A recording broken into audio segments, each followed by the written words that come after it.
बिहार किसका? Powered by नोवा शुद्ध देसी घी। जब जब खाए दिल खुश हो जाए, सदियों का नोवा शुद्ध देसी घी, सपना स्वस्थ भारत का।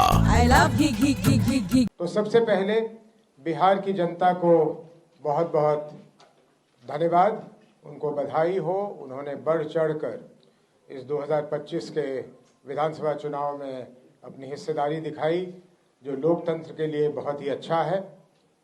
उसके बाद एनडीए को प्रचंड बहुमत पाने के लिए बहुत बहुत धन्यवाद और आने वाले दिनों के लिए उनको बहुत बहुत शुभकामनाएं।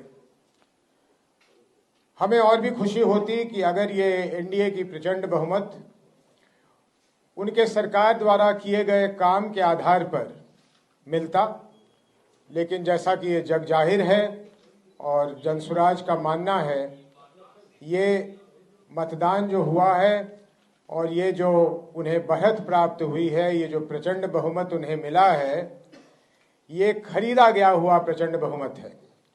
पहली बारी देश में, हालांकि छोटे छोटे ऐसे प्रयास होते रहे हैं, लेकिन पहली बारी मेरा मानना है, हम लोग सबका मानना है और अधिकांश बिहार के लोगों का मानना है, बाहर के लोगों का मानना है। आप तमाम अखबार के अगर एडिटोरियल्स पढ़िए तो आपको पता लगेगा कि 21 जून के बाद इस सरकार ने चुनाव के होते होते तक करीब करीब 40,000 करोड़ रुपए, जरा ये आंकड़ा याद रखिएगा और एनडीए वालों से पूछिएगा, 40,000 करोड़ रुपए खर्च करके ये बहुमत प्राप्त किया है। ये हमारी मांग है कि एक साफ सुथरी सरकार बने, जिसमें भ्रष्ट और दागी मंत्री को जगह न मिले। जो पिछला कैबिनेट था या अभी भी चल रहा है, शायद वो उन्होंने इस्तीफा नहीं दिया है, उसमें जिस तरह के लोग थे उस तरह के दागी लोग ना हो और बिहार की चिंता करके, जो आदरणीय प्रधानमंत्री जी और नीतीश जी ने कई बार दोहराया, उन्होंने करीब करीब वही बातें दोहराई जिसको शुरू जनसुराज ने किया, जिसपे जनसुराज अडिग है। ये शायद प्रधानमंत्री जी ने कहीं पलायन की भी बात की कि पलायन के लिए वो कुछ करेंगे, कुछ फैक्ट्री लगाने की बात की है।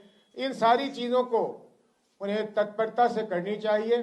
जनसुराज की पूरी निगाह उन चीज़ों पे लगी रहेगी।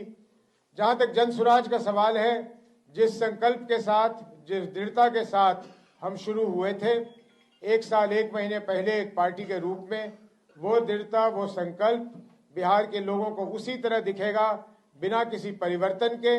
और हम जिस तरह से सरकार की नाकामियों को और सरकार के भ्रष्टाचारों को उजागर करते रहे हैं, भ्रष्टाचारियों को, वो हमारा सिलसिला वैसे ही चलता रहेगा, अनवरत चलता रहेगा।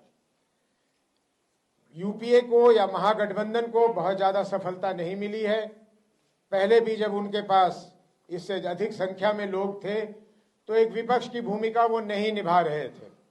इसलिए जनसुराज का ये मानना है कि हमें हालांकि विधानसभा में बैठने की जगह नहीं मिली, लेकिन फिर भी बिहार में एक स्ट्रांग विपक्ष के रूप में आप जनसुराज को ही पाएंगे। सरकार के हर कदम को बड़े बारीकी से हम लोग देखेंगे, उसका विश्लेषण करेंगे। बिहार के लिए, बिहार की जनता के लिए उसके क्या लाभ हैं या क्या नुकसान है, उसको हम उजागर करते रहेंगे। देखिए, ऐसा है कि जनसुराज को निराशा है, हम हताश नहीं हैं। हमें वोट नहीं मिले तो हमारा ये पूछना है अपने आप से भी कि भाई हमारे वोट कहाँ चले गए। तो वोट यहाँ चले गए कि राजद के न आने के डर से हमारे जो वोट थे वो पिछले आखिरी के 2-3 दिनों में एनडीए की तरफ चले गए और इस कारण हमारे वोट हर जगह पे आपको बहुत ही कम दिखेंगे। हम खुद आश्चर्यचकित हैं कि आखिर ये वोट हमारे गए कहाँ। लेकिन वोट जाने का मुख्य कारण ये है कि राजद के आने के डर से, मैं महागठबंधन भी नहीं कह रहा हूं, उसमें कांग्रेस से उतनी डर नहीं थी उनको, लेकिन राजद के ना आ जाने की वजह से, कि राजद ना आ जाए, उन्होंने वोट शिफ्ट किया।